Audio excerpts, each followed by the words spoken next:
sa mga paraan ko para kumonekta sa mga tao ay yung gumawa ng mga mini projects, and I think this is just Hmm. like keeping the relationship going. Especially ito a lot of people overseas abroad would relate. Pag minsan yung mga tao na nandito mangungumusta ka, hindi ka talaga papansinin masyado. At I understand, hindi naman dahil for intentional Hmm. reasons, pero pag minsan kasi life is just happening. Kaya pag minsan kailangan mo lang maging intentional na i-insert yung something into the life. And I think this podcast is that as well.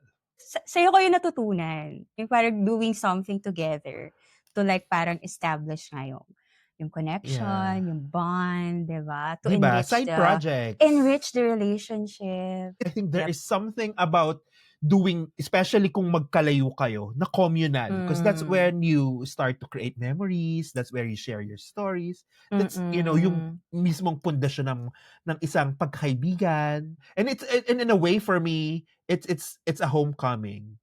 So, isa siyang pag-uwi. At speaking of Yeah. pag-uwi, let's talk about uwi Let's talk mens. about what?